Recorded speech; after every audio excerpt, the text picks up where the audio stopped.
और इस वक्त एक बड़ी खबर आ रही है। संबल मामले में हिंदू पक्ष की बड़ी जीत हुई है।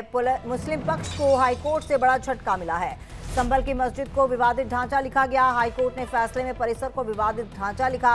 हिंदू पक्ष ने हाईकोर्ट से मांग की थी, तो मुस्लिम पक्ष को हाईकोर्ट से बड़ा झटका। हमारे साथ इसी खबर पर विमल श्रीवास्तव जुड़ चुके हैं ज्यादा जानकारी के साथ फोन लाइन पर। जी विमल, क्या अपडेट?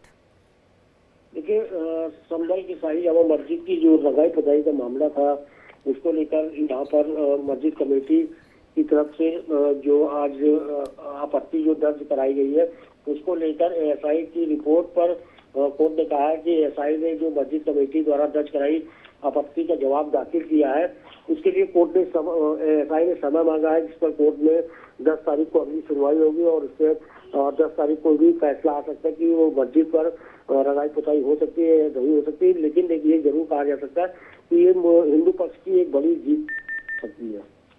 बिल्कुल, हिंदू पक्ष की बड़ी जीत। अब फिलहाल मुस्लिम पक्ष के पास और क्या विकल्प रह जाता है?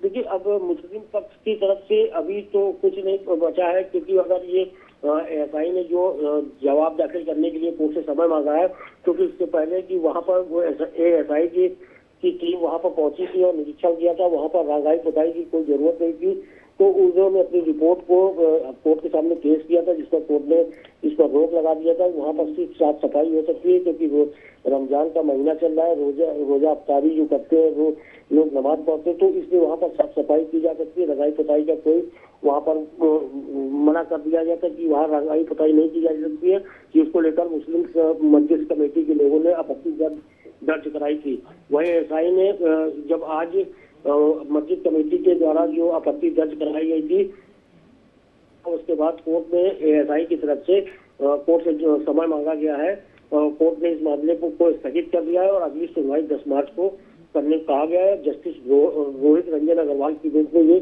पूरी सुनवाई हो रही थी। बिल्कुल, और विवादित ढांचा लिखा गया है संबल की मस्जिद को। अब ये तय है कि अगर विवादित ढांचा है तो ये मंदिर ही था। अब माना जाए कि इस पर किसी तरह का कोई विवाद आगे देखने को नहीं मिलेगा, क्योंकि अब त्योहारों का सीजन आ रहा है। ऐसे में सुरक्षा को लेकर भी बड़ा सवाल। जी बिल्कुल, सुरक्षा को लेकर बड़ा सवाल है ये जरूर है, क्योंकि जिस तरीके से मंदिरों को दबाकर वहां पर मस्जिदें बनाई गई, जिसको लेकर कई याचिकाएं इलाहाबाद हाईकोर्ट में दाखिल की गई, जिस पर लगातार सुनवाई हुई और मुस्लिम पक्ष के लोगों को हार का सामना करना पड़ा। तो कहीं न कहीं ये जो संबल का मामला है, इस पर भी मुस्लिम पक्ष को काफी दिक्कतों का सामना करना पड़ सकता है और हिंदू पक्ष को जिस तरीके से वो अपना जवाब दाखिल कर रहे हैं, तो हिंदू पक्ष की कहीं न कहीं जीत जरूर तय मानी जा सकती है। आप बने रहिए विमल हमारे साथ। हम अपने दर्शकों को सुनाते हैं कि आखिरकार हिंदू पक्ष के वकील विष्णु शंकर जैन का क्या कुछ कहना है। मैं आपको बैकग्राउंड बता देना इसका इम्पोर्टेंट है। 19 नवंबर 2024 का जो सिविल जज सीनियर डिवीजन चंदौसी साहब का ऑर्डर है, जिससे एडवोकेट कमिश्नर की नियुक्ति की गई थी, इस आदेश को वहां की मॉस कमेटी ने ऑनरेबल इलाहाबाद हाईकोर्ट में सिविल डिवीजन के द्वारा चैलेंज किया। इस चैलेंज के दौरान मॉस कमेटी ने करेक्शन एप्लीकेशन फाइल की, जिसमें उन्होंने कहा कि ये जामा मस्जिद है, किसी का कहना है कि ये जुम्मा मस्जिद है, किसी का कहना है कि ये जामी मस्जिद है। तो ये बात आज ऑनरेबल इलाहाबाद हाईकोर्ट के सामने आई थी।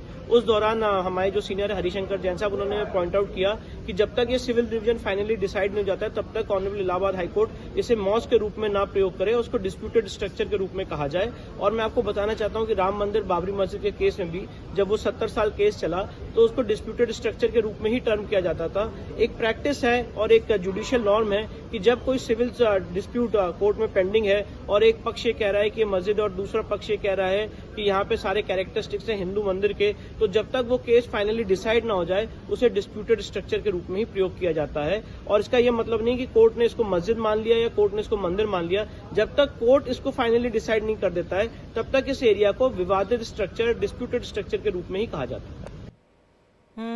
विमल, एक बार फिर से उनका रुख कर लेते हैं। विमल, हम विष्णु शंकर जैन को सुन रहे थे और तमाम वो बातें उन्होंने कही जो कुछ आज कोर्ट में हुई हैं। ऐसे में हाईकोर्ट ने फैसले में परिसर को विवादित ढांचा लिखा है। अब आगे की कार्रवाई किस तरीके से होगी? देखिए, अगर कोर्ट की तरफ से इस मस्जिद के जो ढांचे हैं उसको विवादित किया है, तो आगे की अब ये मस्जिद कमेटी के जो लोग हैं मुस्लिम समुदाय के, वो सुप्रीम कोर्ट भी जा सकते हैं, क्योंकि सुप्रीम कोर्ट में भी याचिका दाखिल कर सकते हैं। और अब सुप्रीम कोर्ट की राह पर अगर वो रास्ते में जाते हैं तो अब ये सीधा ये कहा जा सकता है कि सुप्रीम कोर्ट ही इस पूरे मामले पर निर्णय ले सकता है कि ये मंदिर है या मस्जिद है। ये पूरा मामला अब सुप्रीम कोर्ट के पास भी जा सकता है। इस पूरे मामले पर मुस्लिम पक्ष की तरफ से किसी तरह का कोई बयान आया है? जी देखिए, मुस्लिम पक्ष की तरफ से भी कोई बयान तो नहीं दिया गया है, लेकिन हाँ ये जरूर माना जा सकता है कि मुस्लिम पक्ष इलाहाबाद हाईकोर्ट अगर ये केस हारता है तो वो सुप्रीम कोर्ट की तरफ जरूर जाएगा और वहां पर याचिका को रिपिटिशन दाखिल करेगा। यानी कि अभी इस पर जो विकल्प है वो कहीं ना कहीं मुस्लिम पक्ष उस पर जरूर अभी आंखें गड़ाए हुए होगा कि उस ऑप्शन को क्यों गवाया जाए। जी जी विमल, आपका बहुत बहुत धन्यवाद तमाम जानकारी के लिए। एक बार फिर से अपने दर्शकों को बता दें कि संबल मामले में हिंदू पक्ष की बड़ी जीत हुई है और मुस्लिम पक्ष को बड़ा झटका हाईकोर्ट से मिला है। संबल की मस्जिद को विवादित ढांचा लिखा गया है और हाईकोर्ट ने फैसले में परिसर को विवादित ढांचा लिखा है। हिंदू पक्ष ने हाईकोर्ट से मांग की थी।